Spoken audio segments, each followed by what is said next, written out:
going on, everyone? Welcome back to the Third Act podcast. We're here for episode 2. We're here to talk about the Oscars. Of course, I'm Jake and I'm joined by Kieran and Dick Dangler. Dick Dangler's Aidan. back. Aye, I'm back. Dick Dangler never left. I couldn't believe that when I said it. I was like, do you know what? Freudian slip. That might work. We'll move on. Anyway, welcome back to the Dick Dangler cast. Oh, if we change the game? We're already No, we'll stay with cycling through them. the third act. With the third act. Yeah. Yeah. The third leg with Dick Dangler. Yeah. So you did not watch the Oscars? No. No, I was planning on staying up, and then I was like, it got to like 10:30, 11. I was like, right, we quick me nap. I thought 40 it minutes, was half an hour. I finished at like 2:30. I thought I thought it was going to be half 4 in the morning. Yeah. Aye. You can tell at the end they were trying to like speed up, and I'm like, these have spent so long at the start, it's just slow. They were trying to speed it up. Then they're speeding up the big awards, but Aye. go right through them. I got up at like 3 to like go to the toilet, and I was like, oh, it might pop on, and I was like, oh, it's done. Yeah.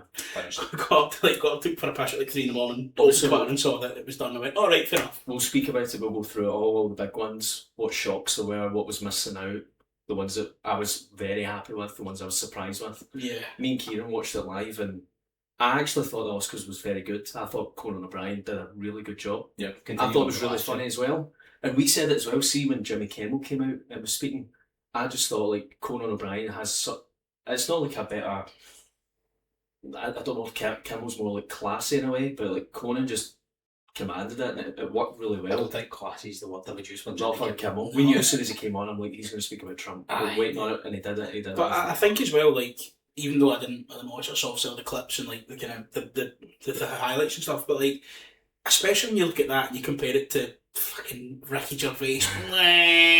Oh, look at me, I'm a millionaire, but other millionaires shouldn't have principles because I don't care and I'm cool. Fucking shut up, you're 65.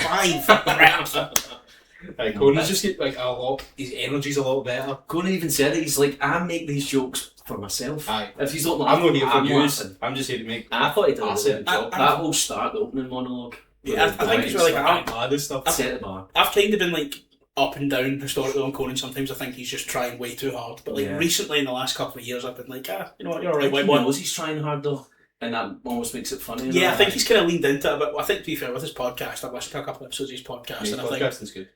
when he's on his podcast, the New York from Insider.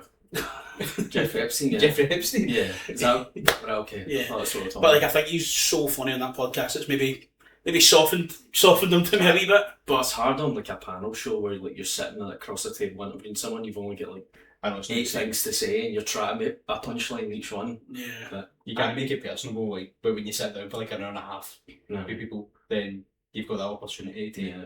to expand on things. Yeah. Makes them a lot more relatable. I think it was the most shocking big award for the Oscars that I watched in a good while. Like I get completely thrown off for like best actor. Yeah. I didn't expect that at all. Normally you can tell what's going, and it made me worried about best picture that Sinners would end up winning it. Now you were just panicking. I was flapping. I was like, I can't deal with this. It's like I can't have Sinners winning. You can't win Best best director, and well, I know it's happened before, like Yeah. Moonlight, La La Land, things like that. But things Was like it just the trauma was brought back? it was how much I loved one battle. I was like, I didn't get to win. I've told everyone for the minute I left, best picture done. You're in. I think it's only ever happened, like, what was it? We said 72% of times. Yeah, it's something like Yeah. something like I'm 72%. I can't Yeah, put that number in my but head. it's like 17 or 18 times Aye. is what About that maybe- equates out to, or something like that. Was it the last 14 out of 15 years the best original screenplay? They've won best director and picture. It's like 14 out of the last 15 years. That's true. That's a sound guy. Uh-huh. And it's just a new theme now, but I don't know how it works or whatever. Yeah, fair enough. But they've all done Nolan, like Anora. Mm. What's it? Mike Baker. What's his name? Yeah, Sean Baker. Sean Baker, yeah. And then obviously Paul Anderson as well. yeah. Oh well, we'll get right in it. The first one was Best Supporting Actress. I think we all agreed on it. It was my favourite. I wanted that one. I didn't think she'd win. Yeah, I and thought she did from the outset. Like, I had put it on Instagram as well. I Yeah. thought she would win. I think as well, like seeing, and one of the kind of maybe more underrated like storylines of it is after like historically like overlooking horror and thrillers as a Yeah. genre, unless Yeah. they're like so grounded in reality or whatever, the Academy never fucking ever picks any of that up, and for Amy Madigan to get that to kick off the night, and then obviously later on. I read as well they moved the release date because they thought it would get really good reviews beforehand with screenings, and then they put it in contention for awards. Yeah. So it would have missed the whole deadline. I'm really glad they've done that. I love Wims. I thought it was one of my favourite films. I think as well, like we kind of said last week when we were talking about it, like especially in that category, pretty much everyone there you can see. You wouldn't have probably complained if any of them won. Yeah, that's the only one that we kind of said, and that's not even because she's necessarily bad in it, but she's compared to Inga and Renata also in that same movie, she's just has the least to do. Yeah. But she's still fantastic in it. Yeah. And then obviously one Masaka's incredible and Amy Madigan's amazing. Yeah. So I kind of think with that, I don't think there would have been any complaints. I don't have any complaints. I didn't like Weapons when I don't prescribe to it. Yeah. It's not something I enjoyed. But I do like her performance in it, and that's when when I left. That's what I'm glad this was what I thought about after. She sticks in your mind, like you could remove her from the film and give her like something to do. The film would be awful. Awful. Yeah, and it's as well, like I was kind of saying last week with it, is it's how well she balances like the like seriousness in a way. Yeah, and like the one of the things that sticks out to me is towards the end, just before she gets fucking torn apart like Play-Doh, is it's when she's like in the room like with her wig off, and it's just all sinister, menacing, evil. And then you look at that compared to like when she and we mentioned it obviously last time, like when you see it turn when she goes to the principal's house, but that scene specifically where there's no pretense of like big cheery Aunt Gladys, it is just it's another layer you didn't see all the time. It's just the whole front. And I thought she was fantastic. The comedic presence and all could pull off that running scene for the kids. Like I don't think there's many people that could pull that off and have it be funny but also like satisfying at the same time. It switches at one point, like see, so she starts getting ripped up. You're like, oh my god, this is serious. And it just keeps going and going. I thought it was very good. No, I really enjoyed Weapons. Yeah.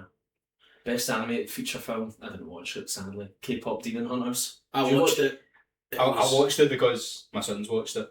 And you have to. Oh, it's part of the dad routine. Like when something like this comes out on Netflix, it's kind of takes. I think that was the biggest like favourite out of any category. Like to win K-pop. It was that high. Like I think it was probably the least maybe the least deserving winner, because I think Zootopia was so much better. Zootopia 2. And it had CM Punk in it, so there you go. But no, I only watched it in solidarity with the mothers of Belfast who cannot read. That's not K-pop. I know K-pop. Shut up. I think there'll be a lot of people that will like just look at the winners, and I think there's going to be a good few that didn't watch Frankenstein, and then they'll see that it won 3 Oscars and be like, oh, I didn't think so, I didn't understand that. But each time it was up for something, you're like, I think we said in the first episode, like you're guaranteeing Frankenstein would win. Production, costume, hair, makeup. And I think it's one of those as well, like when you watch it, those are and maybe not for us as we're fucking sickos about movies, but like to the average person, when you just watch a film, you don't really think a lot about the costuming or and maybe in the case of like if it's my ma watching Bridgerton or something, that's like maybe the extent of it. But like it's a very nice dress she's wearing there. Even set design though, because you just think maybe it's like a green screen for most of it. Volume or something. First 5 minutes, real. And that's kind of castle. And that's kind of the thing is it's like that's one of the few big films in recent memory that's kind of made it impossible to ignore that kind of stuff. Like it's a so extravagant. It's how big everything is. Like the lab set. But if it was in the cinema, you'd appreciate it even more. You're watching it on the screen, you don't take into account maybe as much. Well, I saw it in the cinema with my 2 pals who aren't really like movie going guys, and I was sitting through and I was thinking like, you know, when you take ownership over a film and you show someone it.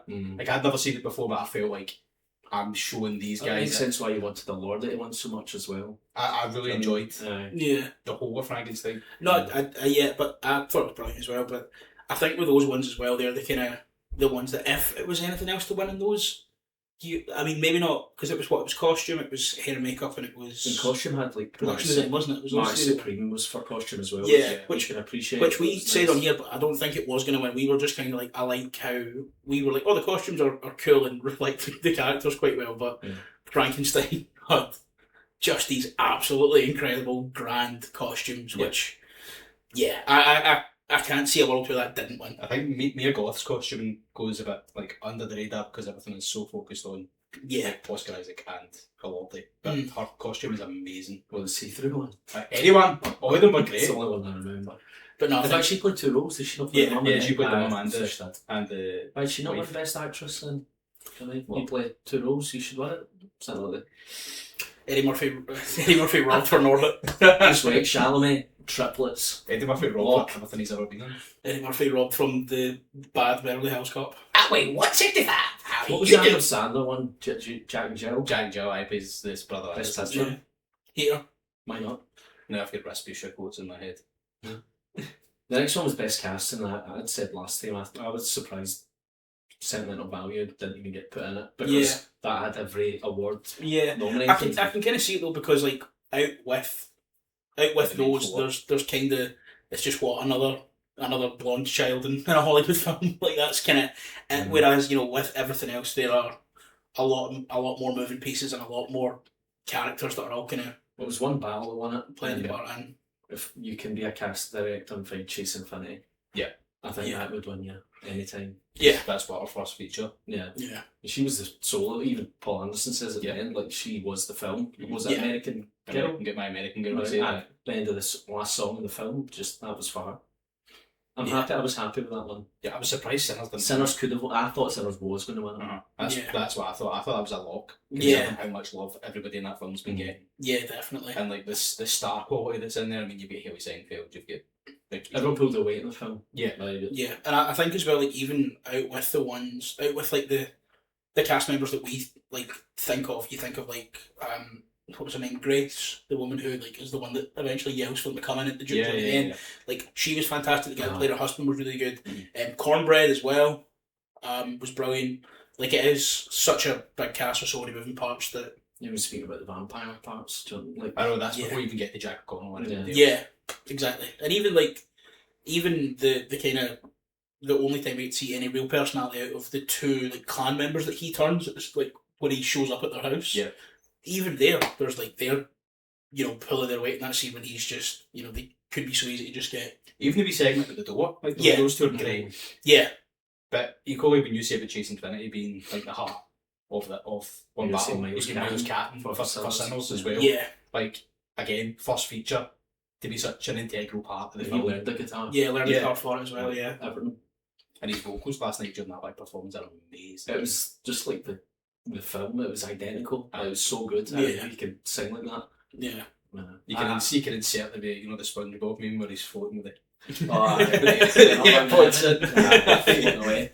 the way I felt when he was hitting like that last note.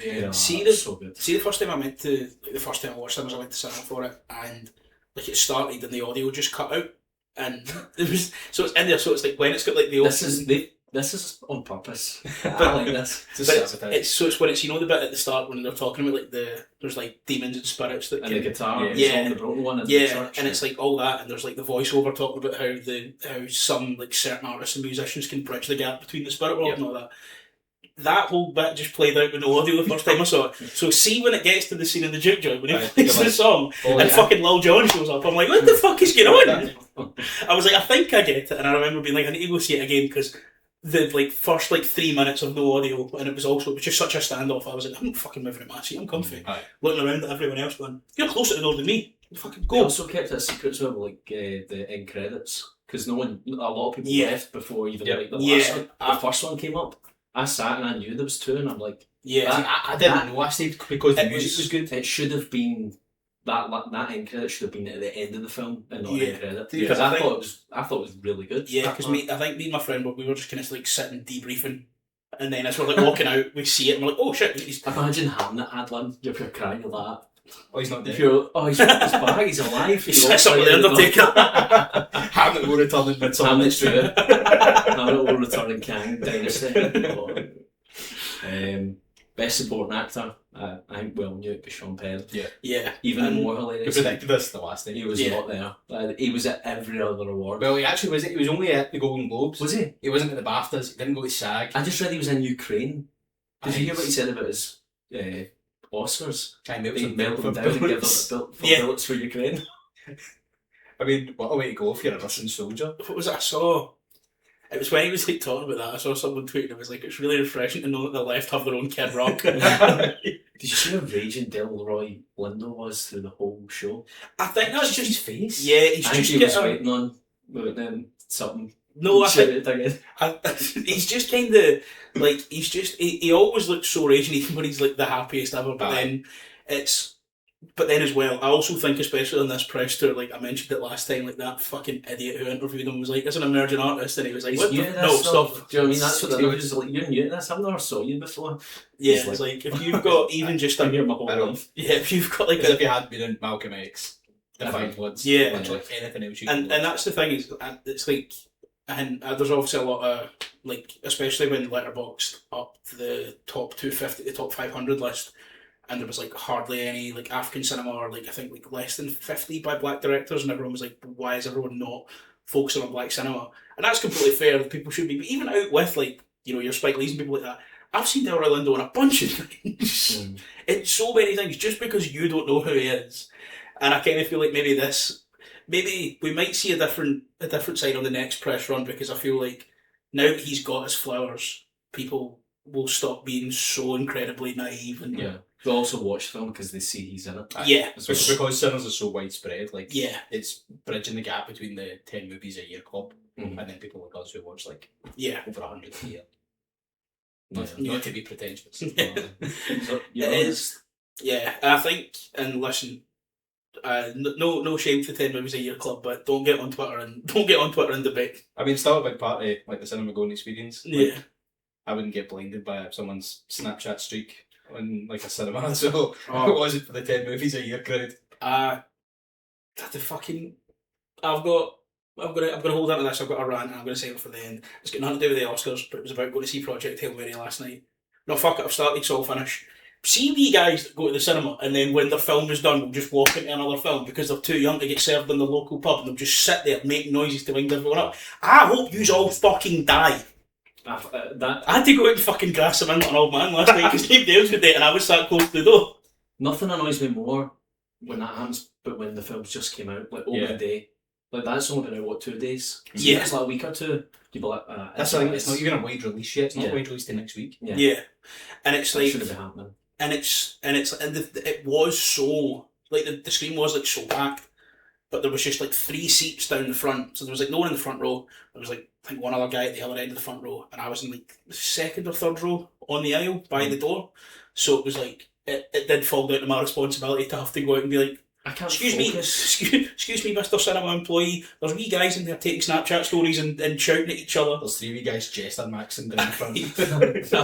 I'm getting rage baited by 15-year-olds No. whilst I'm trying to I Gosmax. can't remember what film it was, but it was like I could see directly through it. Aye. His phone the whole time, and I'm like, I can't watch the film. The camera slant don't. I'm like, oh my God. That's the thing, it's so distracting. It's Yeah. the worst. We could probably do a full episode on cinema, let's be Yeah. honest. Right. And it's like it's not happening for a wee while, but and I think it's because a lot of the time I go to the cinema, it's like I'm maybe watching something that the wee guys just have no interest in. Yeah. But I think when they walked in and they saw Ryan Gosling in space, they went, "Oh, that's Ken!" Fucking sat down, fucking shut up.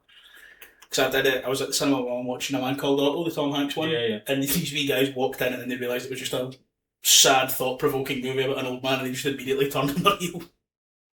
No, Ari Aster's not for the kids. I don't like Tom Hanks. I used to, but not anymore. Not with that old adrenochrome stuff. You're doing a deep dive now. I'll rant. I'll do it now. No, I'll do it now. I'm kidding. Right, the best adapted screenplay. Paul Thomas Anderson. One battle. I was up against Begonia, Frankenstein, Hamlet, Train Dreams. I think that was Yeah. pretty certain for Yeah, I Paul think Anderson so. on that. Having read Hamlet, like the adaptation that Chloe Zhao's done, it's so different from the book. Also, Vineland is the same though. Yeah. It's completely different. I've got the book, but I've never read it. They were like, he's just took the idea, Is that like Pishon's account of? something like that. Well, it's the same as like Wuthering Heights, do you know what I mean? In that way, Yeah. she didn't do it well, but they've done it very well. Yeah. In terms of adapting it and running with it. The whole structure of Hamlet as a book, it jumps about. Mhm. So to do it in a linear structure, Yeah. taking it for that, I thought was quite impressive.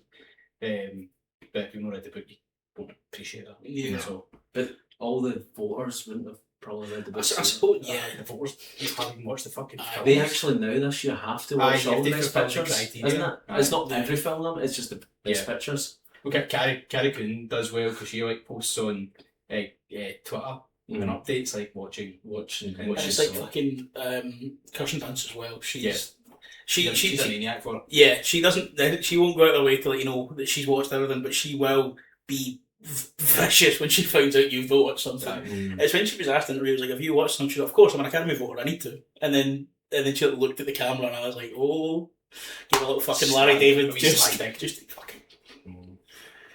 I was really happy with One Battle. I think, and we kind of spoke about that. I think with the screenplay ones, they felt fairly locked in between the two that won. Sinners was a guarantee. That second song, like I was convinced as well.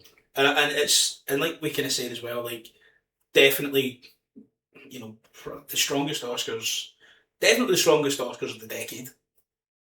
I would say so. In terms of in terms of the like you 5. Yeah. Normally there's always 1 or 2 every year. And on top of that as well, just even like the films that could have been considered, like when we spoke about the things that didn't get any nominations, we somehow managed to. Things are totally snubbed. But like when we talked about that on the last episode about what missed out, I completely forgot to bring up like I Swear, which I just watched, which was absolutely incredible. Could that be in the awards because when it released though?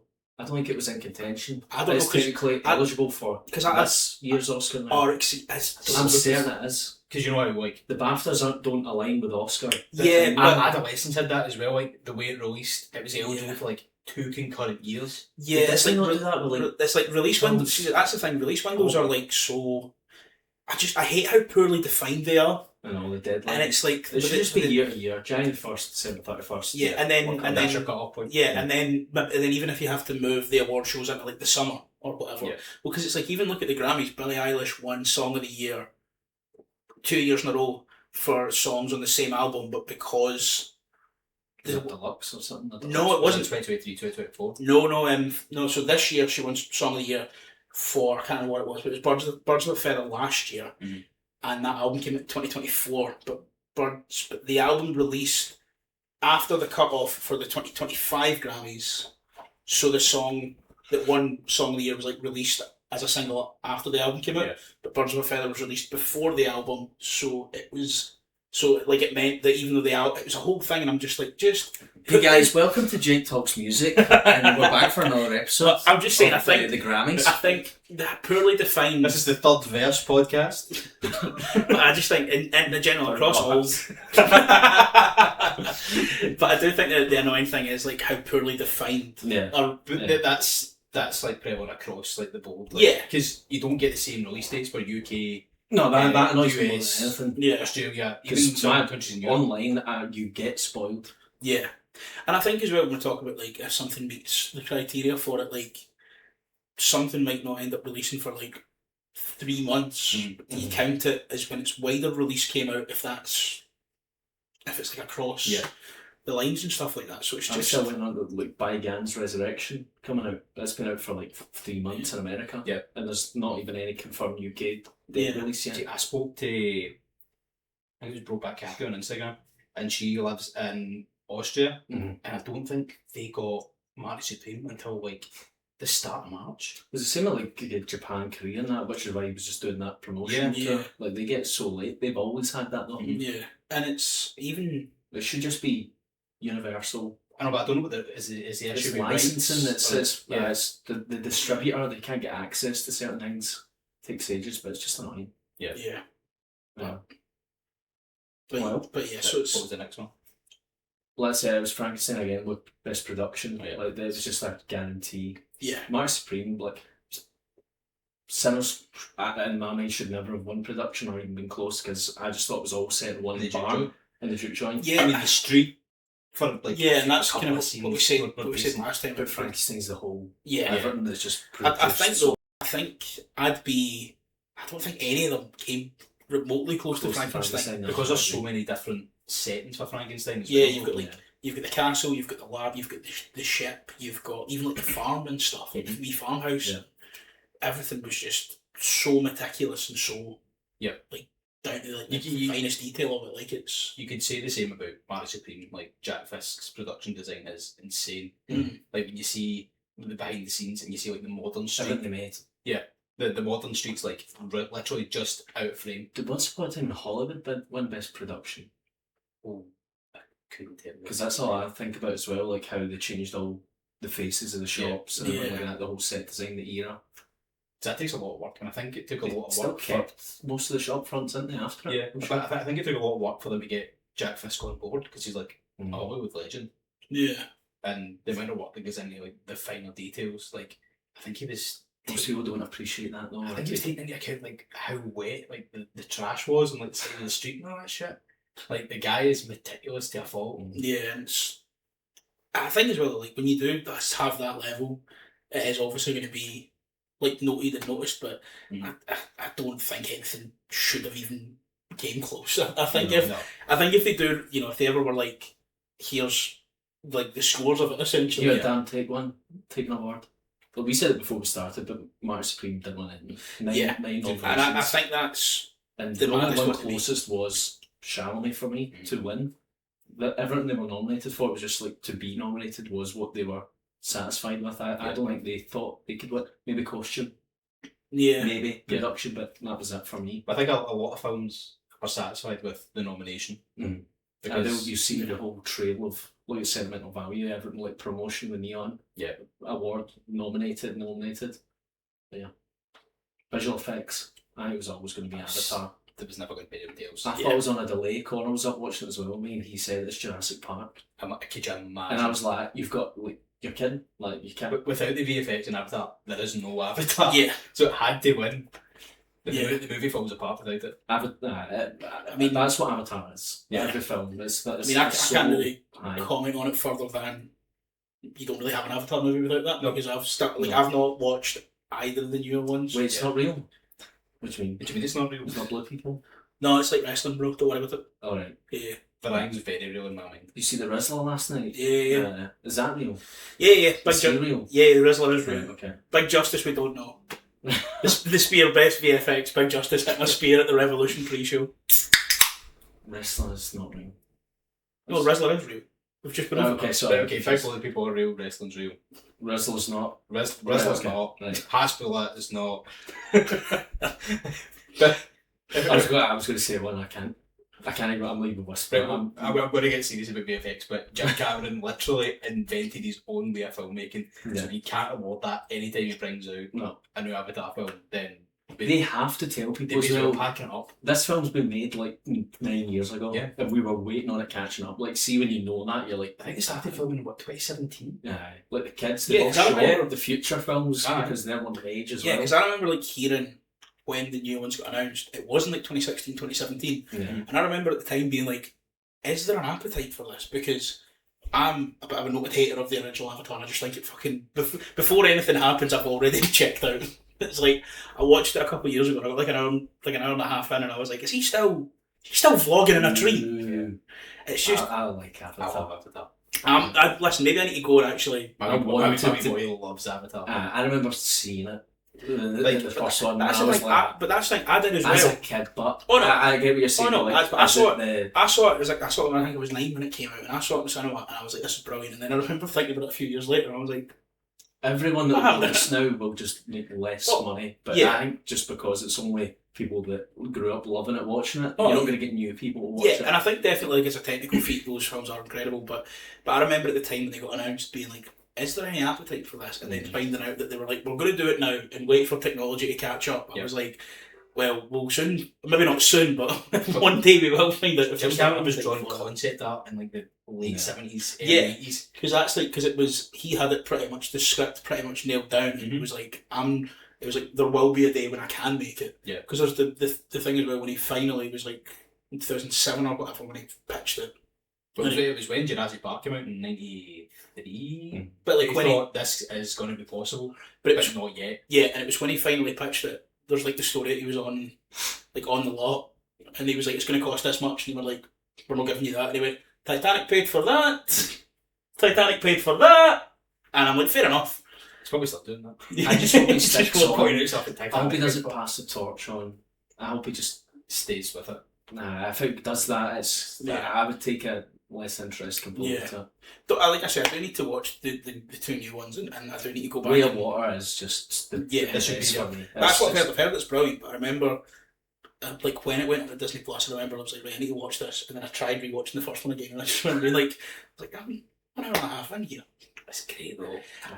Maybe I need to go in and give it more, please. Thanks. My wee boy's 7, right? We went to see Fire and Ash together, and we'd watched the other two concurrently like 2 days before. And he's 7. Notoriously, kids don't have the attention span for films that are over like an hour and a half. So he sat and soaked in everything. Yeah. Without a Subway Surfers video, it's the only thing. That's what I sit. I can only sit and like focus on a film. When I can't focus on anything else. It's just my safe place. I'm like, I'm okay here. I might need Subway Surfers and then a podcast on my phone, and then I'll be like, you know what, Jigsaw, you alright, white boy. Yeah. And then I'll talk to you about it. Do you mind if a white boy speaks to it on Navi? Oh. Well, it's not good. He's like Blue Diddies. They turn the stream off. Blue Diddies, come on. Come on, Jake. Blue Diddies! I don't want to lose my audience, but yeah. This next one is... I went in like dreaming and hoping that there was things that would win. Ludwig for score, Chalamet. Yep. When Ludwig got best score, I was so happy with that. Yeah, like, he's 39, 40? 41. He's won 3 in the last 4 years. That's what I'm saying, because I saw, because he won for Black Panther. Yeah. And then Oppenheimer, and then this, and then I think it's 4 nominations in total he's got. He had one for Tenet. He was nominated for Tenet. Black Panther won. He didn't win, but he won Wakanda Forever. No, I think he won Black Panther, but he didn't win Wakanda Forever. He was nominated. No, that was it. Yeah, so it's 5 nominations, 3 for 5. I remember the discourse when Nolan moved away from Hans Zimmer, and everyone was like, "Nah, that's not right. Yeah, that's not right." But he's giving up the goal. Yeah. For Tenet's one of my favourite scores ever. And yeah, well, is he not? Did he not surpass Zimmer last night, or is he tied with him now? I couldn't tell you. What did Zimmer win for? Because I saw there was not one for much. Because I saw there was like amongst the rest of the bullshit discourse, I saw people being like, is he? I can't remember if I saw. It was like one of those tweets that came just as my Twitter refreshed. I was like, no, what is it?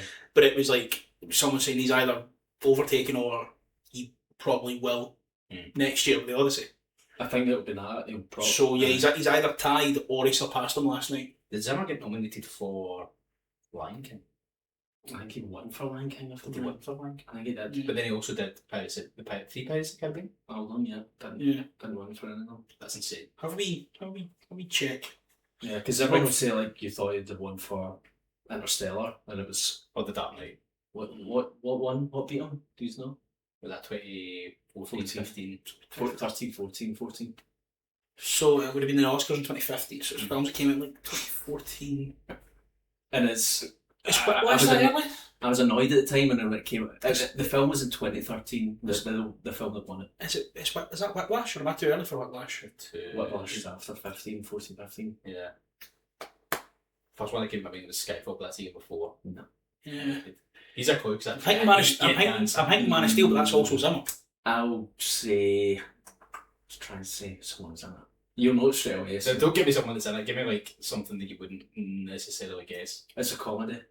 It's a comedy. Yeah. 2013 comedies.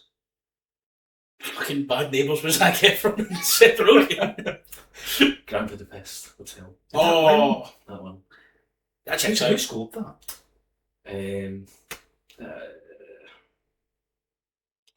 He's famous. He's done a lot. You throw me off as well because that film is 2014. It's the 2013 film Lion Bastard. Alexandre Desplat. Yeah. 2014. That's what I said. Cut that out. Edit it back in. It's just the whimsy of awards and nominations. It's a whimsical movie. I fucking love it. One for The Lion King, one for Dune. What was that? Yeah, I thought he was always nominated for The Lion King. Yeah. So yeah, he's overtaken them now.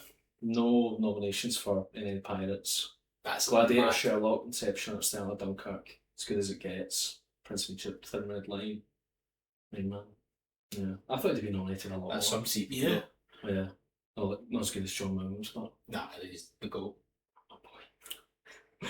Did you see him getting wheeled out when he's concert? Was it his concert? Was that a show of like? So every year, I think it's like Disney's complex thing. They do like the They do like orchestra, like, and they drag this man out and he doesn't know where he is. He doesn't know. 3 years of age. Doesn't know whose music's playing. Doesn't know what day. It's like, have you seen that fucking photo? It's like President Jimmy Carter enjoying his 100th birthday. He's not enjoying it.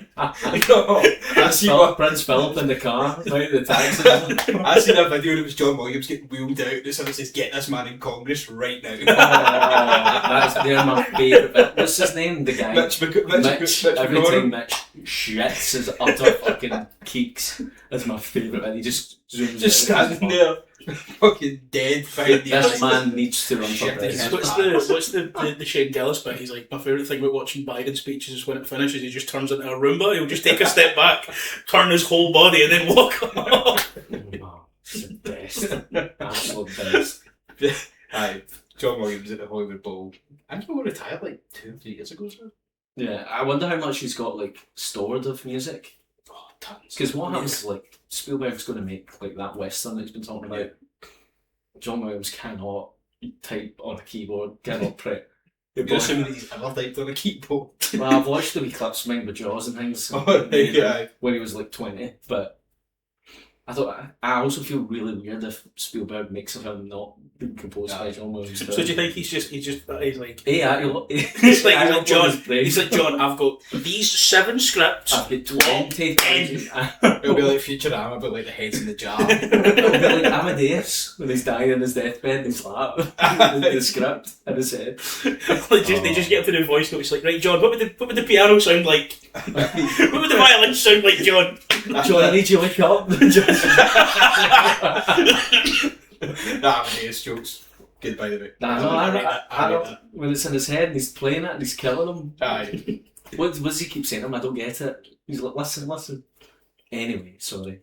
Best sound, F1. I think that's the only one F1 would ever win. Yeah. It shouldn't have won, shouldn't have been up, but what was the one? Yeah. I wanted Side I said that. It's just completely, it's almost like Zone of Interest, completely different than most original films. But again, I think the sound makes the film. Yeah, I think most people maybe watch Side. Yeah. Sound, I mean, I think I'd heard about it a couple of times, but I'd never really heard anyone speaking about it until the last episode. And it's something I'm going to watch, but... Yeah, it's just so cool. Straight from the start, you're like, this is different.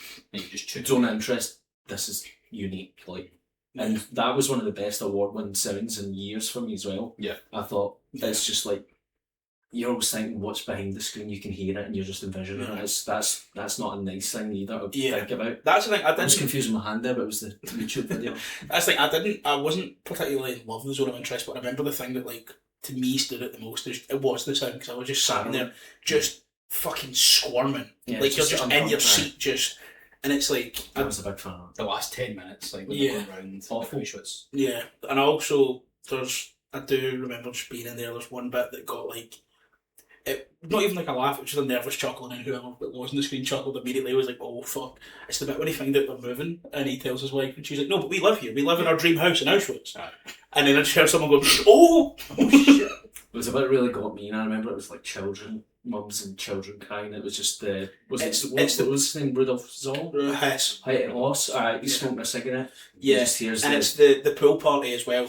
Yeah. I was just there like... It was when he's smoking a cigar and you see this, you know what's coming, the smell, the chimney. Because I just remember being there, I was like if there was ever a point, I'm looking at my bladder, like, going to make me need a pish. I need to do this. Going to make me need to go for a pish, please. It's an uncomfortable but necessary watch. Yeah. Like I said, I'm glad I went to see it. I'm glad I went to Auschwitz as well, because I didn't go, I saw the Zone of Interest then went, and then when you go in the rooms, they actually show, I was like, wow, like, this is... like jaw-dropping, and I think everyone should go see it. Yeah, like I say, it wasn't a film, I didn't get as much out of it as everyone else did, but like I do remember being like, but it wasn't, an entirely important and necessary watch. Yeah. 100%. Then you've got parallels, like modern parallels with like Palestine, Israel. Yeah. Big shout out to Javier Bardem. That was class. What he done? You could tell like half the audience were like that. Everyone else clapping, like because people don't expect you to come out and say that, like, off the bat. Yeah. Like, to see it next to... Fucking someone called her fucking Dal Gadol. Can I just add in that Jonathan Ross, their panel was awful. Like, everything they done, they get Javier Bardem, Benicio del Toro mixed up with it. Yep. Giving it awards. They just didn't look like they cared about what they were watching. I feel as if they ever do. Yeah. Oh, every year's the same. And I feel like the coverage is so face value, like, this year is maybe a wee tiny bit of a step up. I'm not a fan of Fred Asquith, but he did add like a wee bit more knowledge than the other two. You've got people like so many big famous people. Was that Seth film reviews? People like that like lot. I saw a tweet that was like fucking get rid of them, get into film reviews for. That's what you could just pop someone off a TikTok who knows what they're talking about. Who wants to speak about what they're watching. Do you know what I mean? All that guy in the middle was just like F1 best picture. Michael B. Jordan. Yeah. And if anyone at RTE wants anyone, we'll come over. We'll wear balaclavas. If you wanted to wear balaclavas. What is this, a Bonnie Blue fucking man. Anyone a shot £10 a go? No, RTE. We'll not get on the British ones, but we'll get on Radio Telefí Sharon. I don't know what's going on here.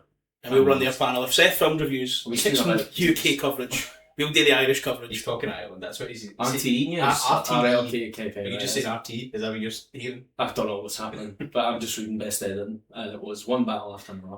Yeah. I'm very happy with that. It reminds me very much of like Oppenheimer's one, how long it is. Yeah. The pace of it. Maybe you could say Mark Supreme's just quick, fast, whatever. Yeah. But one battle, for how much there is, to how many people, what's going on. To me, the editing had to come down to one battler, Mark Supreme. I think Mark Supreme is what I said I would have picked. I think just because, and I know what you're saying with like one battle being so long and keeping you so engaged, but I think with the thing that I kind of thought about Mark Supreme is like the pace of it and how it like never relents. And I think as well, as I say, the kind of signature Safdie brothers pit in your stomach. Yeah, Uncut Gems, like and I just kind of assumed I wasn't going to have that sense of dread, and it hit me maybe more than any other film. Yeah, it plays a big part in Safdie films though. Yeah, because it does ramp up that feeling of anxiety within you. I just think if I was to like choose a film, what would I want to rewatch? I would choose One Battle over Mark Supreme all the time. That's fair. Like I can appreciate. It's the same with sentimental value. Like I said it in the first one, it was like each scene is like just part of the big picture, like the book, and you can just appreciate each one. Yeah. Mark Supreme is rampant, like it's just chaos. Yeah. One Battle is just it's my one. Yeah, and that's kind of what I said last time. Like Mark Supreme wasn't my favourite film from last year, but like One Battle to me was like far and away the best film of last year. Maybe not far and away, but like it was the best film of last year for me. Yeah. And like I said, I don't want to say far and away, but there was a significant cushion for it between that and it was so comfortable. One Battle, like when I think about it now, I'm like, it was just so much more technically overall. Just the bar was so high with that. It was so good. It's just PT across the board though.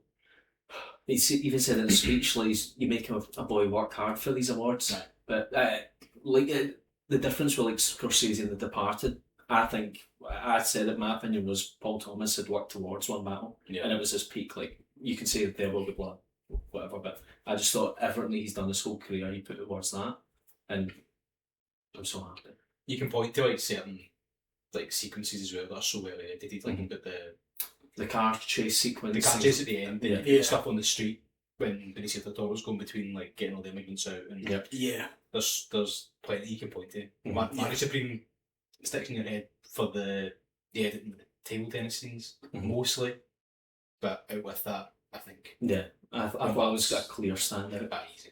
The next one's cinematography, and I was blown away. I did not know it's the first time in history in 98 years that a female has won cinematography. Yeah, and I mean also a black female. And like that. Don't get me wrong, it's obviously an incredibly well shot film, and but when you think to the standout, you probably think to what's maybe the standout scene of the year with the juke joint scene with that. It's that one. That's why I thought there was I think we'd all said like it was Train Dreams. Yeah. But when I think of Sinners, it is the long take sequence. Yeah. And you'd said it the last one about the town sequence. That's a long one as well. It's like those two, and like I say, I think like with the one in the juke joint, it's probably it's the scene of 2025. Yep. Yeah. And I can understand that, but like as we said, Train Dreams is. I thought Train Dreams was brilliant, but like Train Dreams is. It's made Terrence Malick like esque. It's that you're watching it for what your eyes are seeing, and it's Train Dreams is like lives and dies with the cinematography, and as well like what we say of it being, just out the woods. It's all on location. Yeah, every shot is everything's just so tangible and so real and so. Yeah. There's also not a lot of dialogue in that film at all. It's mostly narration and then the visuals themselves. Yeah, definitely. And it plays a massive part of the film. Yeah, and that's one of the ones that I'm like, more than anything, that's the one I would say I'm the most surprised at. Sinners. Is the cinematography? Yeah. Because I thought it was like, I thought either Train Dreams or One Battle was the ones, and I thought Train Dreams would. And then again, when Sinners came out, I was like, it's just the love. It's just love that the legs it had. It just kept going. It was the earliest film probably released. Yeah, because that was award contention. Yeah, because that came out like March. It was like end of March last year. Yeah, it was like middle. It was around this time last year because I saw it. I want to say maybe 15th of March last year. Yeah, so it was because I had been trying to I'd been trying to go see it for a couple of weeks and I couldn't. The time I saw it in cinema was WrestleMania Sunday, because I remember literally finished it, picked up beers, or not. I think I had to go get beers before, but I like literally left the cinema to then walk to my pals to watch WrestleMania afterwards. So it was like this time last year. I think there's one more reasons why it won. I think about it, like Kugler doing the Kodak presentation with like the different aspect ratios. Yeah. That aspect ratio. When I watched it in IMAX, that like the choices, the times that they did it, I was like, that's cool. Yeah. Like, I will say that as cool as that was and as great as that was, nothing in terms of if we're talking aspect ratios, nothing compares to in Mission Impossible. When Tom Hanks fucking. I mean, I've saw it so many times, and I'm like, see when he done it and it cranked. I was like, I can't. Expanded. He cranked it as soon as he turned it. It was bigger. Done it again. Yeah. I was like, I was there. I remember. I was about 4 pints deep when I went in, and I had 3 more cans in my bag. And at that point, I just fucking gamer leaned. I was like, "Oh baby, we are here."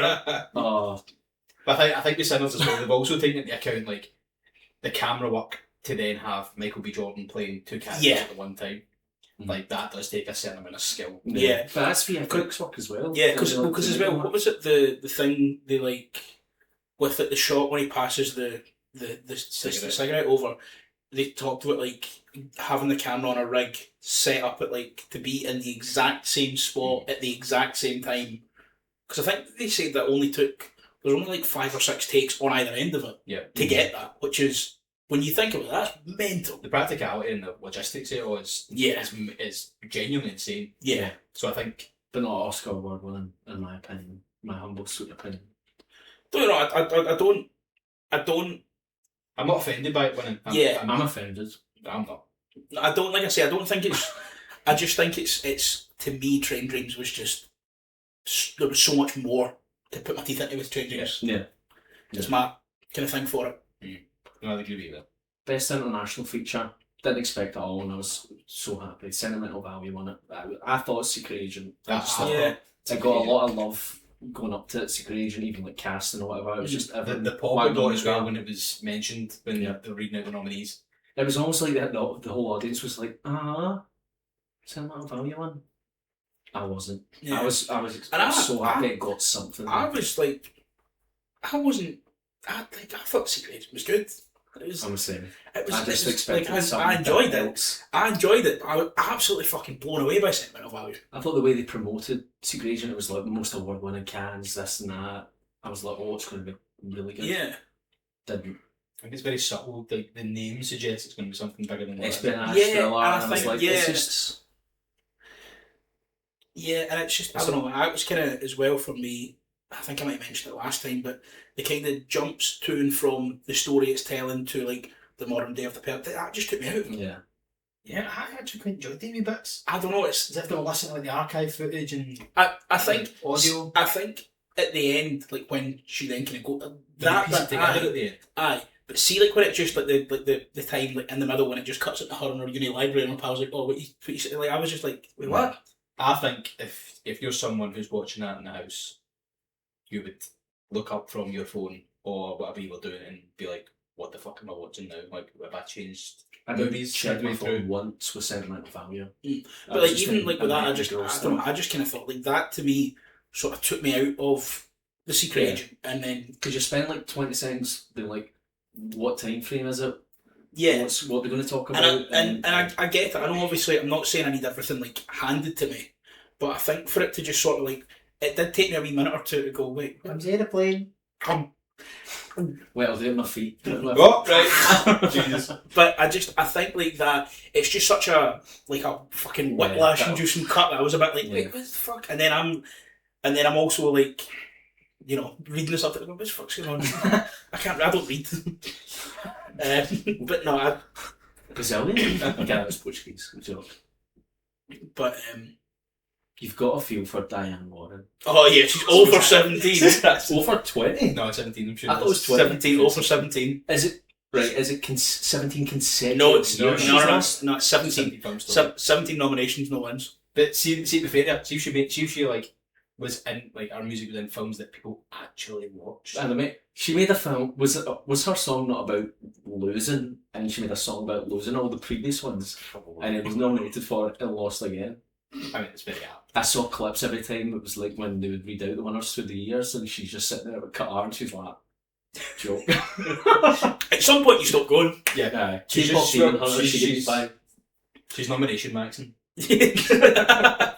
But yeah, with that, I think as well, like you look at the K-pop Demon Hunter song, it's fine. It's catchy. Was it golden? Yeah, that's catchy. I took toilet breaks when it came on. I was like, that's my time. I know he was WhatsApp me. He's like, oh, it's best original song. Right, I'm away to the toilet.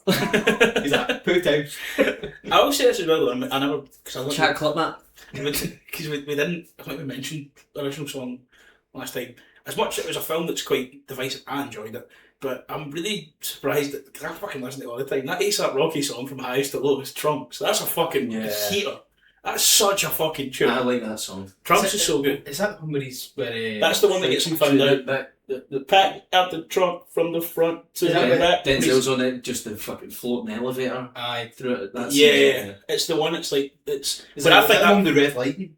No. It's the one. It's Denzel's got the red line. He's going over the bridge in Brooklyn. But it's like, you know what? It's the one at the end. It's where the film should have ended. It's when he goes to meet him in prison, and then it just basically does the music video for it, and then it's like, so what do you say? Which film should fucking ended there. Yeah. But that song, that's a song. That's a fucking tune. It's genuinely was like in my top 30 most listened to songs. Also, we're glossing over Miles Catton with which should have won.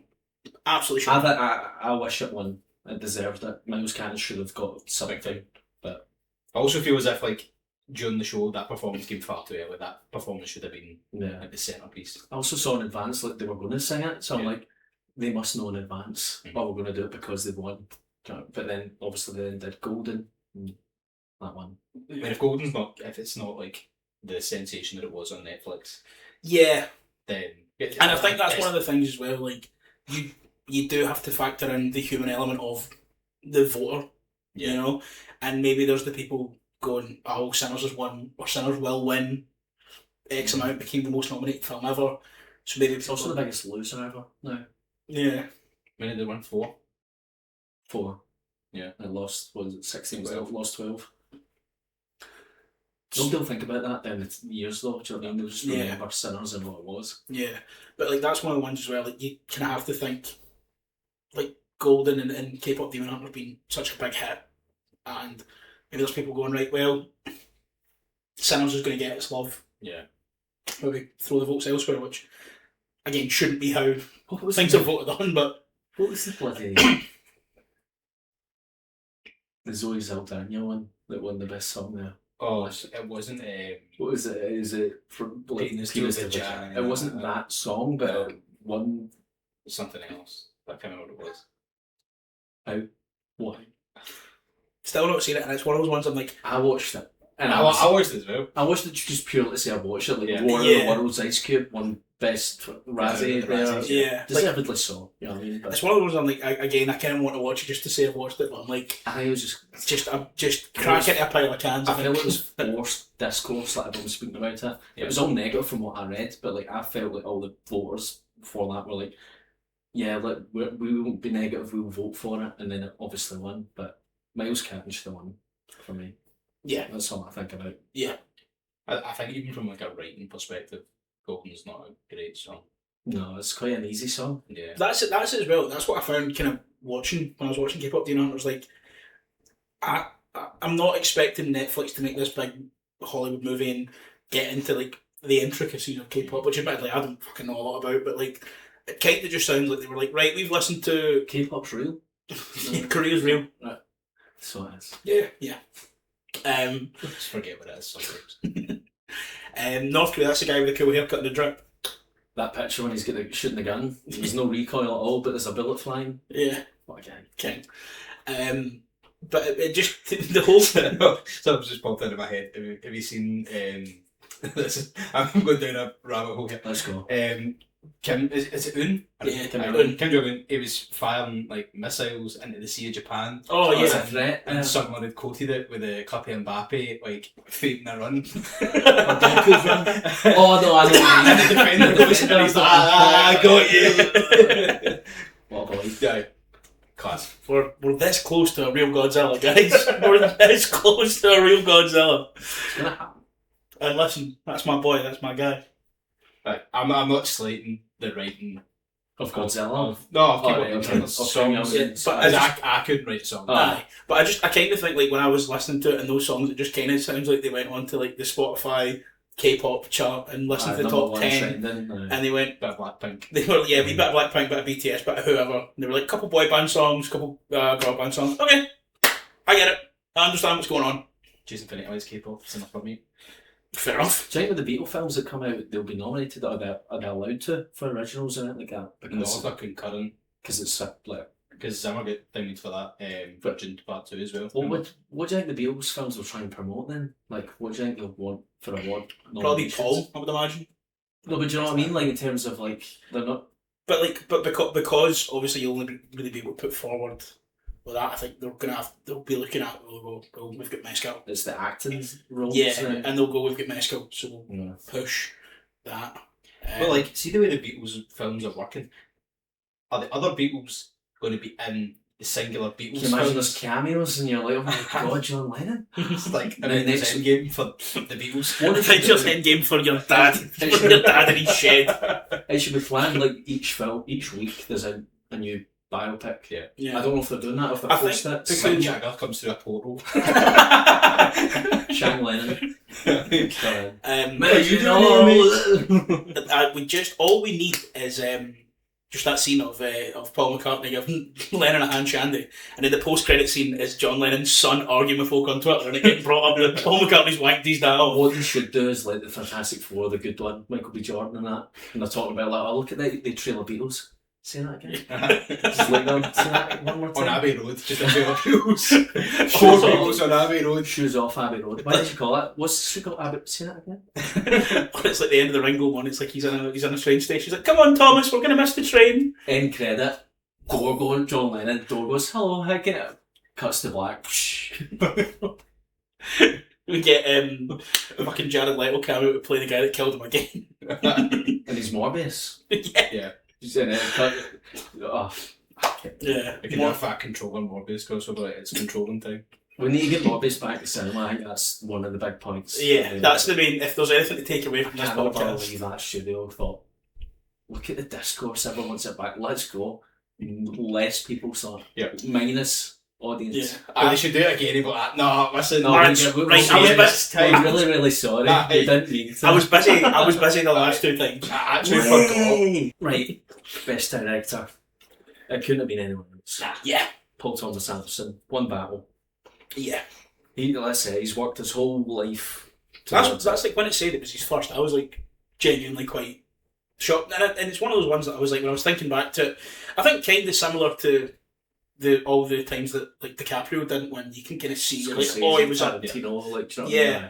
And it's like you look at like who he was up against in those years, and you're like, oh yeah, fair enough, I can see it.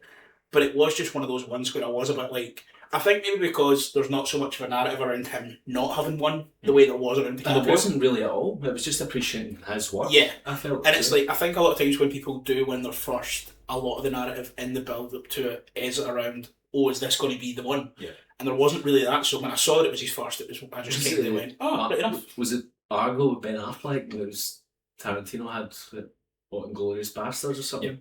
Same No, Argo's later than that, is it not? Tarantino had a film that year, 2009? 2013, I thought. Argo was. Maybe 2012 then. Yeah, Argo. Tarantino, I remember because he spat out of his drink when he lost. Was it Glorious Bastards? Could have been Glorious, I think, because that's 2009. Yeah. Is Argo not like Was it 2011? Django then? Maybe. Must be Django 12. 12. Yeah, it must be Argo and Django then, because I think because Yeah. Argo, Like Tarantino's just sat there like. because the town's like 2009. Yeah. No, is it? I thought that was later than that. Like 2011, 2011. Is it 11? I thought Argo was 2011. Did you ask me this off camera? I could tell you no bother because it's just folded in the light. I can see the ring light and it's just making me panic. Is that not called a flashlight? No, I'm panicking. No, that's the flashlight over there. Oh yeah, right. that's the Paddington Bear flashlight. Oh, okay. Yeah, I can't be. No, there it is there. Oh my god. Paddington holding my But afterlife. I had the fear going into it that I thought Ryan Coogler would get Best Director, and I was worried. Again, though, I don't think it wouldn't have, like, we kind of spoke about this of like the with like something winning Best Director, I was almost always going to win Best Picture. Yeah. Like, in the times where it doesn't, you kind of look at like a film being such a sum of its parts as opposed to a film being like such a we said this in the vision last of one. the director. Like Giselle La La Land, like yeah, technically yes, but Moonlight was like important. Yeah, and I think as well, Moonlight's like such a, I don't know, like such a sum of its parts in less of a way than La La Land is, if that makes sense. Like La La Land is so, like, this is Chazelle's vision, just so perfectly distilled, kind of thing. But with that, I kind of thought, like, with kind of a lot of the directors there, I was like, I can kind of see, like, all of them, just these films do just feel like such perfect representations of them. Yeah. Absolutely. Like Safdie. Yeah. I mean, Joaquin Trier, you can just tell like that's like this is they've put their mark on that. Yep. Yeah.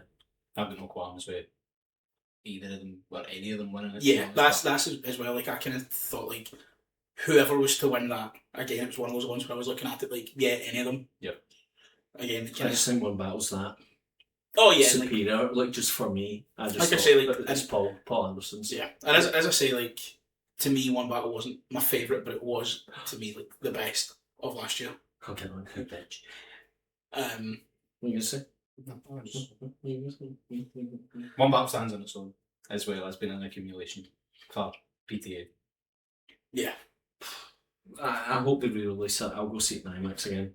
Yeah. I just I need to watch it again because the time I saw it was the fucking went into the seat with the recliners and the recliner was broke with the legs half up, so I had to like climb up on it and stuff. Barse was just uncomfortable barse. 3 hours of my barse. What's your favourite kind of barse? Salt and chili. Mexican hairless. Salt and chili. Salt and chili barse. Salt and chili barse. Great scene. I really like that. He's like, "Hi, prick." Conrad Josh. And he tells him what's it, time is a lot, like construct or something like that. Yeah. He's like, I saw a thing because Conrad Josh meant to be Jacob Batalon, apparently. Yeah. And I saw someone being like, it's really funny the idea like the guy that's like is the gatekeeper that he can't get past is being a young person. It's even funnier. It's like a 40-year-old smoking a joint. It's so much funnier. And I was like, yeah, brilliant. I actually thought it was Stanley Tucci when I first saw it. I think the guy that was talking to him on the phone the whole time. I think it would have taken me out if it was Jacob Batalon. I'd been like, what's the CEO of Sex doing in the Revolution? I've been thinking that for the past 30 seconds with the CEO of Sex. That's all it's been going to. I don't know what you're talking about. Not surprised you don't know the CEO of Sex. What's the film? Is that a show? It's just Jacob Batalon. It's just, I don't know who that is. He's fucking Ned from Spider-Man. And he showed up at like a premiere and he's got this big popped collar on his suit. Right, okay, so Bondy heat. And something just posted this. The CEO of Sex. Right, okay, I get you. So if the CEO of Sex was there, I would have been like, the CEO can't be a revolutionary, surely. Can you imagine it was him? That's what I'm saying. Alright, okay, so I'm just... Yeah. Barse. The fuck. He was thinking about Barse and lost track of time. Best actor, jaw-dropping for me. I'm surprised. I was like that. I was ready to knee slide. Chalamet, he's done it. Again though, and I said this last time, like, I think almost any other year you release, if those films come out without competition, they are sweeping everything in the each person would win fucking year. They are battering anything else at any competition. And I kind of said, like, I feel like we sort of glossed over Jordan in the last episode because we spoke about DiCaprio. Yeah, we spoke about him a wee bit, but like we kind of glossed over it because, well, in my mind it was down to DiCaprio and Chalamet. And in Kieran's mind it was down to everyone else and Sinners. Do you know what I mean? Yeah, like you don't think or take away Michael Jordan, and it's not to Delroy. Yeah, and it's not to say that it's a bad performance, but it's definitely not. But it's like, but when you look at, I think comparatively to DiCaprio and Chalamet, and as well comparatively to the other big hitters in his movie, Yeah.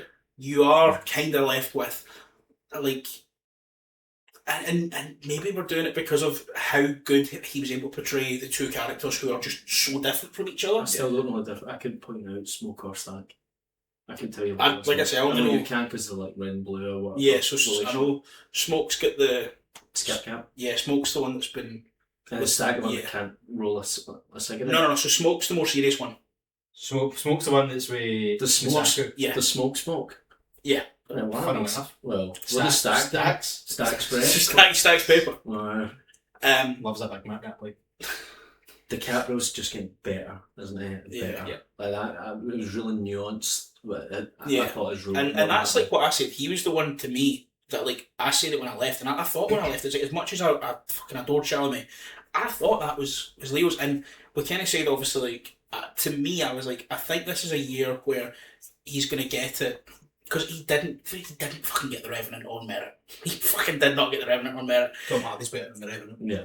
But, like, when I was looking at it, and exactly, and I think, like, the thing with that to me was, I kind of thought, again, going back to the human aspect of the voter, I think maybe to me, in my mind, that people would have thought, and not that it's undeserving, it was the one that I thought should have won, is the idea of, oh, this is one that, like, he actually is really incredibly fucking good in, and we can right the wrongs for giving him a pity Oscar.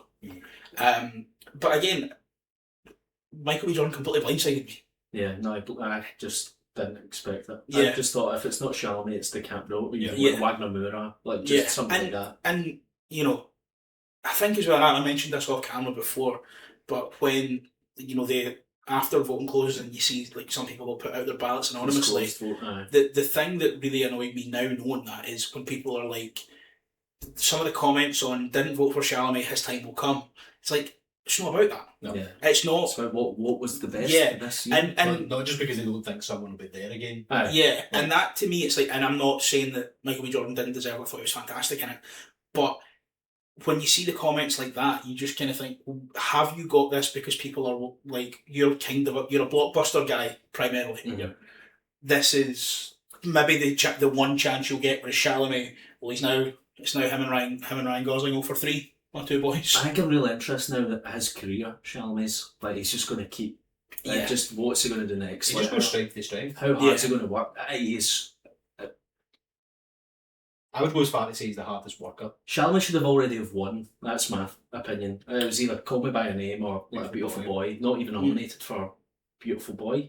No. But he was nominated for Call Me By Your Name. Yeah. Also, him being nominated for A Complete Unknown over Judy Factor. That's good. That's because we spoke about that. Do you think if Marty Supreme was out with The Brutalist, Chalamet would have beat Adrian Brody then? So I've not seen The Brutalist, so I can't really say on that. But that's a hard one. Well, like, technically it was Complete Unknown was like the second, like, it was between Brody and Chalamet. Yeah. I think, and you're probably onto something. I would probably agree with that. Complete Unknown and Marty Supreme are miles apart in how good Chalamet is. I'll say this as well, I'm a bit of a recent convert to Chalamet. Mm-hmm. I kind of... Is that catching that? Sorry, I don't know if it's catching your t-shirt the whole time. If it's no, it'll be there. I can see it. Oh, right, okay, sorry. Really sorry, Nicky. I don't even know this, but I'm upside down. I adore Chalamet. I know there's a lot of people that dislike him. But I was kind of, like I say, a recent convert because when he was kind of coming through, maybe I wasn't going to cinema as much, and then I'm kind of seeing him as like. And it was kind of the roles he took for a while. Forced in a way, like I'm just a bit like, I was like a wee bit like, oh, he's the new pretty white boy that won't get bored of. Paul King make Long Can You Fit in Love Him because of Paddington. I know you're still. Yeah, exactly. That's exactly. You put them straight. I know you're still right. Proof they can do it all. But no, it was one of like, for a long time I was kind of a bit like. Sorry. You can. But yeah, for a long time I just kind of saw him as the new pretty white DiCaprio. Yeah, the kind of token white boy. Yeah, the pretty white boy, like, be in the films and everyone would look at me and just fucking like infantilise him for years. Yeah. And I think that kind of perception of him in the media and online and stuff made me be like, I don't fucking care about the Chalamet. And then I remember watching Don't Look Up and I was like, this fucker, he's fucking on this guy. The shit. And then it was brilliant in that film, by the way. Do you remember the scene where DiCaprio was trying to talk to her? She's like, you fucking creep. And then, but I think it was when I watched I watched the first Dune, which I was like a bit Dune 1. Dune one. That's Dune one. Dune. Dune. But I watched that, and I think I enjoyed that more after I saw the second one. I didn't particularly love it when I watched the first one. I think it's because to me it feels like a 2-act movie. It holds a kind of special place for me because First one? yeah, because Dune was the first film I seen like once the pandemic had kind of like set down a bit and the cinemas opened back up. That was the very first film I seen. That's why I'm just a sucker. But I kind of, but like I think with it, I missed it at the time and I watched it like I think 2-3 days before I went to see the second one, and I remember being like, if I had to. My thing with it is I kind of said since I watched it, I think the first one kind of feels like a 2-act movie, and see the big one and I'm like, oh, it's kicking off now, credits. Like and then I went, but I watched that and I'm being like, oh, actually Chalamet might, and then I like 2 days later went to see the second one and I was like, oh, I get it. Yeah, I need to appreciate Villeneuve's like vision. Oh yeah, he saw Chalamet in the first one is like skinny. He's a twig as well, and he's so young and gone. And the growth doing part 2, like the speeches and everything, like you see that rise. I will say though, it was my immediate takeaway from that film. There is a part in that film where he stands in front of a room of thousands of people and just basically offers anyone out for a fight, and not one person goes him. It's fucking him, skinny meat, fucking one then. The Indian Scottish guy. If you wish to speak. But I think at that point I'd have at least tried it. Go for a wee double leg or amuse my. I'm intrigued with part 3. Yeah, I'm really intrigued. Have you read the book? No. Messiah. I know. I don't know how they're going to do it. Like, yeah, I've seen. They're not calling it Messiah, are they? They're calling it Dune. Because it wasn't announced as Dune Messiah, wasn't it? And then it's. Because I know what it was in production as and then it changed straight away when it entered production. Because I've watched like how they do like the like full 3 however many Dune books it is. I think it's like 16 or something Dune books. Something like that. Did the guy who wrote them not die and his sons just wrote like just his sons just took the name, took the franchise and total ass. You just read Herbert, it's like the Frank Herbert's from I've read most of them. I think I've not read one of the last ones or 2, but he's gone. He's like bloody John Williams trying to write by it, like, because mine's gone. Yeah, from what I know about Dune Messiah, like, I don't know how you would do that. Yeah, but I'm intrigued. The book's that size. Dune is split in 2 films, one book that. It's like an epilogue, it's just after, like, I didn't like how everyone liked Chalamet or Paul Atreides, so I've made this to, like, double down. Yeah, it's going to ruffle a lot of feathers. Yeah, because does he not just? Because is it not? It's space Hitler. Yeah, he goes. He goes on a space Holocaust, which Is he?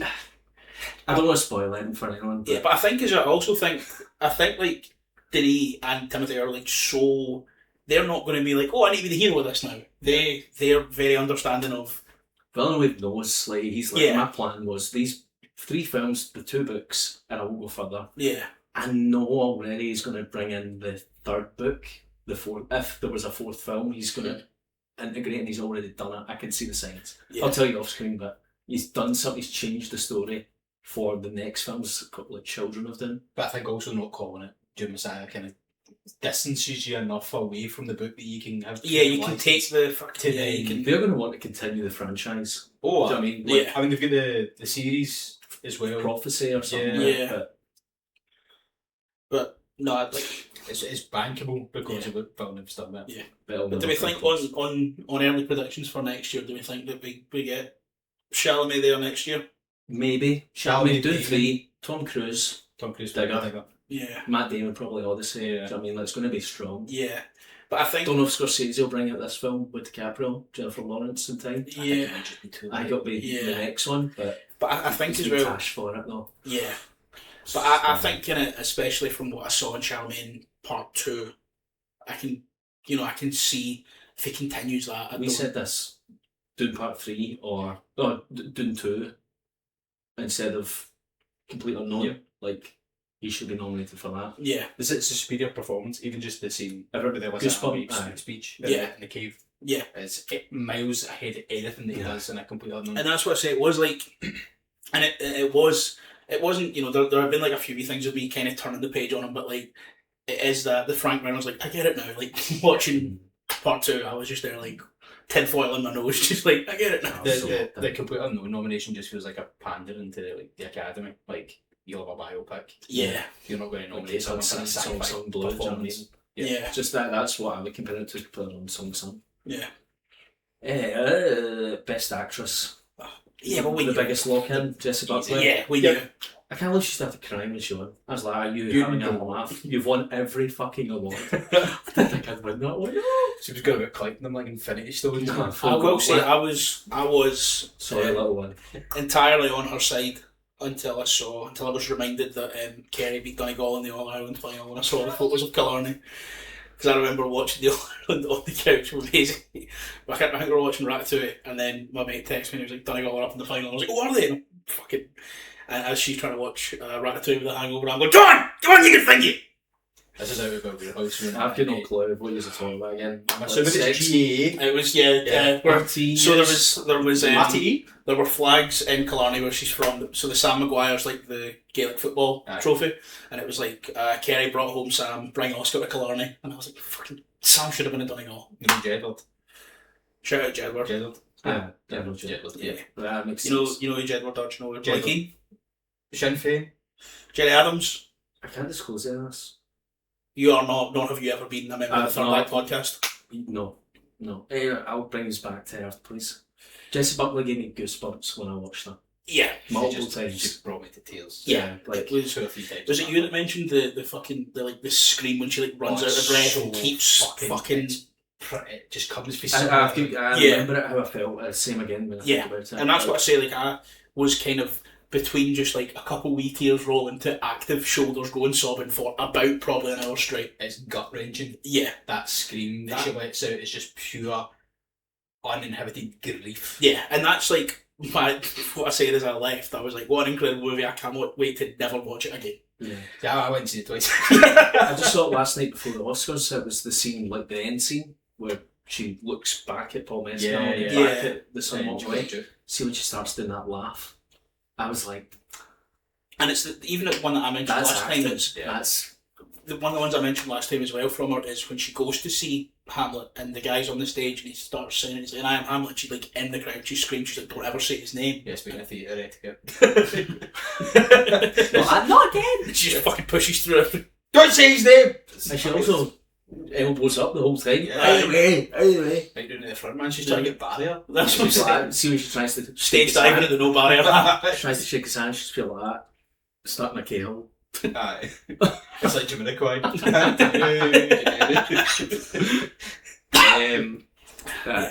Emma Stone, I think, was just that's the Oscar love. It's just her. Yeah. Begonia is brilliant. We spoke about this. I think again, I thought she was just fucking lapped by Jesse Plemons in it. Like, yeah, that's the thing as well. Did they not have him like front row? Jesse Plemons, like sit next to her all day. Yeah. I would have to go. Did you see him and George just fucking hit each other? I mean, two boys. He was beside Kirsten Dunst, was he not, front row? Right at the end. No, it was Plemons.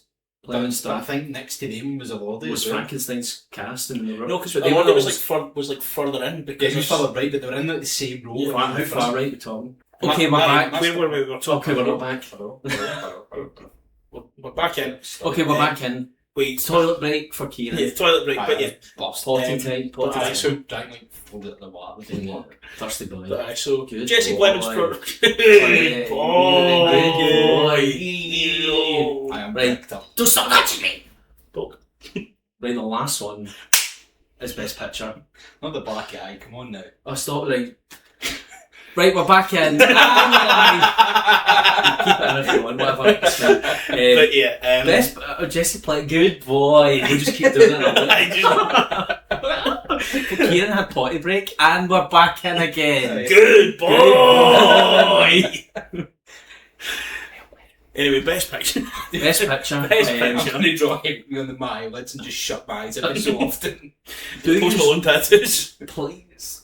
Do you like 10 films for Best Picture? I like it in terms of like films will get credit, but Yeah. they could win in other categories and it'll be like getting the recognition. But there's some that are funny. You know, I'm like, I do like it, but I think at the same time when every other category is 5, Yeah. you kind of know. So it's like if you've got an F1 or Jurassic World Rebirth. or War of the Worlds Is that starring in Ice Cube. No. I was going to say, fuck. No. What nominees have I read? But like if when best director, and obviously screenplay is going to be split, so you've kind of got more of a thing there. But if you look at F1's not getting a best director. Why not? Car go fast. Car crash. We go faster. He is just Cliff Booth. Yeah, he's just Cliff Booth. Yeah. But I do like it in the sense of, as you say, it's good to get more like films in and you get to acknowledge more. But when all the other categories are 5, you just know. Like if you've got nominated for what Begonia was in there, that wasn't best director, wasn't it? No. Begonia, F1, Frankenstein, Hamlet, Mark Screen, One Battle, Secret Agent, Sentimental Values, Sinners, and Train Dreams. So like a Train Dreams. Those are 3. But you know if you're in Train Dreams, you know if you're that, cast and crew for we Train might Dreams. get it. Like, but you have to know that if you're not in there for best director, then it's not coming up. Yeah. You have to know that if you're the F1 crew. You have to know that if you're like Begonia as well. And we're back. Kieran was at the toilet break. Potty time. Good boy. But no, let's not make this a bit. We'll forget about it. I won't, but you will. I'll remind you. But yeah, sorry, what you're saying. But no, I just think Yeah. and we're back. Welcome back to Jurassic World Rebirth. If people listen to this on Spotify or anywhere else, they're like, what are you doing now? Video form. yeah. Just so you know, if this is an audio form only, Kieran and Jake have been rubbing each other's chins. Good. We're going to get audio description in there. Right. One battle. And we're back in. And we're back. And we're alive. We're alive. And we're back. How did that make you feel, brother? One battle, one best picture. So happy for it. Yeah. I think, as I say, it wasn't my favourite film of last year, but to me, the one with quite a distance to being the best film of last year. Yeah. And it's not so incredibly far ahead of like Mark Supreme and Sinners and other things like that in my mind. But there's enough of a gap in my mind for it that I'm like, it shouldn't really have been a discussion. You were panicking. I was worried because of like Michael B. Jordan, Coogler got the original. I had legs, and I was like, I can see easily Sinners winning it, and I'd be distraught and heartbroken. And when One Battle won, I was like, yes, I'm so happy, man, so satisfied. But like we said, with Sinners would win any other year, ever so much. And same with Marty Supreme, like one of the things as well, like going 0 for 9 is awful. Mad. Sentimental Value was in my mind 0 for 9. That was up for 9 too. Yeah. And that won one more Oscar than Marty Supreme. Did we? I think we spoke about international. No, supporting actor though. I think we just glossed over. And I always spoke about Sean Penn. We spoke about Sean Penn. how he was in there and Ukraine never mind, villains and Oscars and that. Talk shine. So that's us back again. We're back from the show. We've been back, but Jake's just entered the room. Yeah. Jake, we'll get that Ouija board. Jake, are you here? Are you with us? Sorry guys, I was on airplane mode. Spielberg trying to make his new score. John Williams using a Ouija board. Watch notes next. Wait. Boom, boom. Oh, that's Jaws, isn't it? Sorry. You've done this one before, John. Go on, John. Alzheimer's kicks in, man. Just Jaws, everything. They go skate No. He just merges every score. Like, oh, sorry. But yeah, I love John Williams and I should never disrespect him like that. He's my number one. How dare you? Composer. I just adore him. He means the world to me. Let me say know you later. Speaking of which, wheel him in! John! John! It's actually Jimmy Carter on his 100th birthday. Fuck's sake. Right, One Battle. Prince Philip in the car. I think overall, looking back on it, I think this is one of the best Oscars in a good while. Yeah. Recently. Like I say, I think the field, and maybe not even just the field, but everything that was released. Yeah. Like 2025 is easily the best year for cinema as a whole of the decade for me so far. Yeah. And I think that's kind of reflected, the quality of that's reflected in the nominees and what we've seen, what's won, and you just hope it keeps going now and it just continues. I think I think as well, especially like with, I mean, obviously COVID was such a fucking kick in the balls for all forms of entertainment. Yeah, it was such a hindrance. Such a fucking handbrake on everything. And I think to see now that like we are getting a lot of these kind of big fresh ideas and new things and original as well. Back. It's not all IP stuff. Yeah. Well, it's like Ben Affleck was on the All Smoke podcast when he mentioned about. What I was saying, I know. Yeah. He mentioned about how like he talks about nowadays, but it is essentially a real big trend post-COVID is not a lot of films that are completely original are seeing the light of day or getting that big wide release because, there's, and there is something to be said about the prices of fucking tickets and popcorn and juice and everything going up, but at the same point they're going up because nobody's going to the fucking cinema. He said so many good things because he was even talking about, even Conan done it, where it's like Netflix will tell you the narrative because you'll be on your phone, you like keep a track on it. And that's all these films are like, you have to pay attention, you have to be invested. And one of the things, like, even though it wasn't us nominated, to talk about how obviously Netflix do everything. Another choice, yeah. Oh no, just when you said about Netflix and making everything like their whole second screenable thing. Like when I watched The Rip, the Matt Damon Ben Affleck one, like I didn't notice it, which I was like, that's probably them just going, we're not fucking doing that. You've given us the money to make our movie. I was low Carcunula after that. So you were high Carcunula. I was high Carcunula. I'm so glad Paul Anson won. Like, I just they deserved it. It was just perfect. Perfect for me. Yeah, and again, we kind of mentioned a lot of times of like when someone finally gets their first Oscar in the back of your head, you're like, are they just doing this because they've not got it for X amount of things? But like One Battle, it fucking had to be so good. Just a fucking incredible film. Really, really good. Yeah. So I think that rounds us out as we're starting to fucking lose our minds. I'm gone. My mind's gone. Yeah, I've had too many thoughts in my head that I can't even form proper sentences now.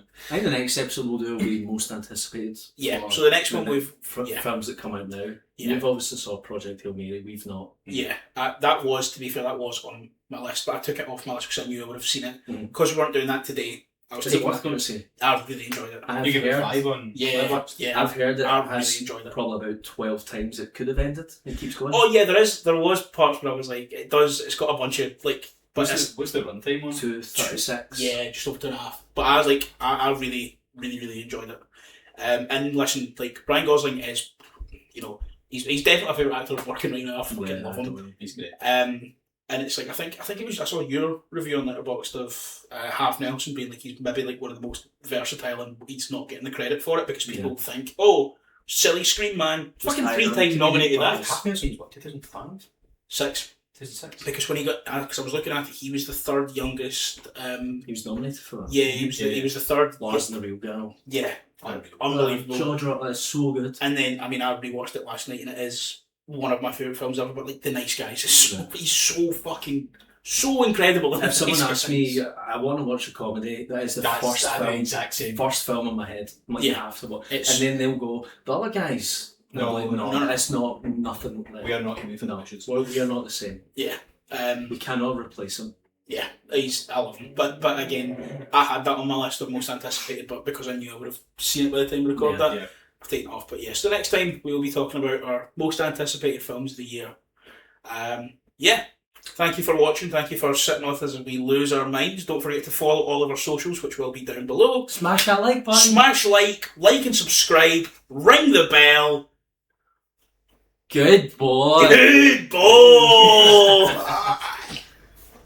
Bye guys.